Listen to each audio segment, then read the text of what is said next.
Hi there guys, welcome to Dinos Vault once again. Today I'm reviewing the Honda Unicorn 150. Now I'm not sure how many of you are aware, but the Honda Unicorn 150 has been reintroduced or relaunched in our market on popular demand. Now the reason I guess is self-explanatory when I said popular demand. The Unicorn played a crucial role in establishing Honda's strong foundation in our two-wheeler market since they decided to go solo after parting ways with Hero MotoCorp. Over the years, the Unicorn won over people's hearts across our nation with its rock-solid super refined engine, comfortable seating, decent mileage and reasonably good performance. By late 2014, Honda decided to better one of their most successful products by launching the Unicorn 160. The Unicorn 160 is an outstanding commuter, barring its simplistic or modest looks. Apart from its outside appearance, the Unicorn 160 is a better motorcycle than the Unicorn 150 in every aspect, be it the engine refinement, the responsiveness, the acceleration, comfort, etc. However, we Indians have a presumptive notion about anything that is successful, and not many usually are willing to look beyond a particular product, especially when it has proved itself in the market. As a result, despite the Unicorn 160 being available, customers have been requesting for the older Unicorn 150, which is why Honda had to relaunch their champion commuter back in the market. Now in this review, first we'll have a quick look at the differences between the Unicorn 150 and the Unicorn 160 and then get on with my signature style walk-around review. Now barring the looks and design, in which Unicorn 150 wins the battle hands down with its simple yet universal appeal, let's look at what else is different among the two Unicorns. Compared to the Unicorn 150, length of the 160 is down by 50 mm, width is up by 1 mm, height is down by 40 mm. The Unicorn 160's wheelbase is shorter by 16 mm, which renders it easily flickable in city traffic. The weight of the 162 is down by as much as 11 kgs, which makes it a better performer. The 150 wins the ground clearance battle with 179 mm of ground clearance, whereas that of the 160 is just 150 mm. Fuel tank capacity wise, 150 gets a 13-liter tank, whereas the 160 gets a 12-liter tank. In the horsepower battle, the 160 wins easily because first of all, it gets a higher capacity 162.71cc engine when compared to the 149.1cc engine of Unicorn 150. The 160 also puts out 1 bhp of more power and nearly 2 Newton meters of more torque when compared to that of the 150. Engine wise, the 160 comes with HET or Honda Eco Performance technology, which promises better performance without having to compromise on mileage, whereas the Unicorn 150 doesn't get HET. Both the bikes get a 5-speed gearbox. The top speed claim for 150 is 101 km per hour, whereas the top speed claim for the 160 is 106 km per hour. We get a heel and toe shifter for the 160, whereas now we only get a heel shifter for the Unicorn 150. We get 18-inch wheels for the Unicorn 150, whereas the 160 gets 17-inch wheels.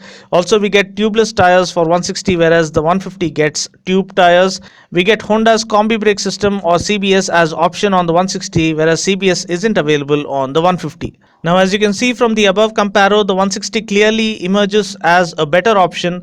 However, the Unicorn 150 still holds a special place in the hearts and minds of the average Indian biker, and truly so because it has proved itself over the years in the market. Now, taking a look at its design wise, it is absolutely the same bike that was available before. There are no fancy graphics to ruin its typical executive commuter design concept. The chrome accents on the blackened front visor does add a premium feel. The blackened front forks too add a modern touch to the bike. Coming to the profile, the 3D brand emblem looks classy and striking. It reminds and reiterates us the fact of being a wing rider. The tank is neatly carved out. The chrome bits on the side panels look great. The tail section again is perfectly laid out to add in all the style without having to compromise on pillion comfort and practicality. The blackened exhaust along with the heat plate too looks modern and eye-catchy.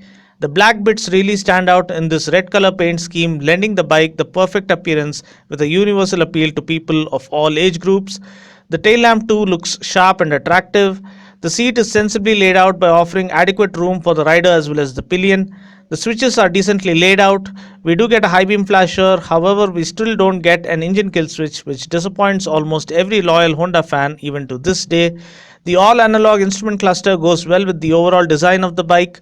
We get a speedometer, tachometer, odometer, trip meter and a fuel gauge.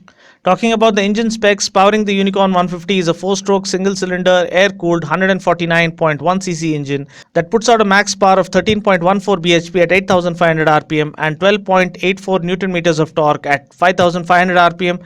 This comes mated to a 5-speed gearbox. Now I did take the bike out for a short test ride, and the bike is still at its brilliant best, staying true to its die-hard commuter character. It is comfortable, thereby offering a perfect seating posture for city rides. It has decent power on board. Super refined engines come as standard from Honda, and this one is no exception. The gearbox gets a heel shifter, and though it is smooth, I still prefer a heel and toe shifter that used to come with the older Unicorn 150. The clutch is nice and light.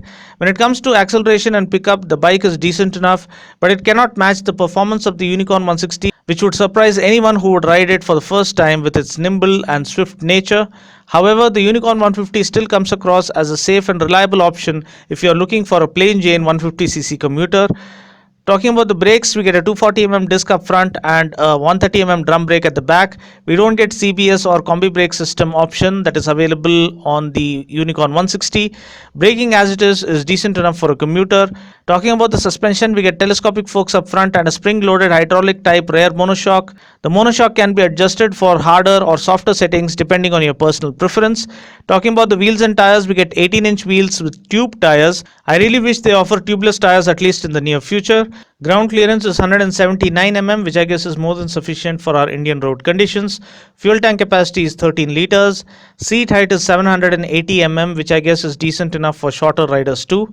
Now, I couldn't get hold of any official mileage claim, but I believe you can expect around 50 to 55 kmpl if you ride it sensibly. Now, please go through my mileage tips link mentioned in the description portion below. Now, price ex-showroom Hyderabad for the Unicorn 150 is around rupees 71,000. So that's pretty much it for now. I just hope you found this video useful. Until next time, this is Dino saying ciao. Take care, God bless, and ride safe.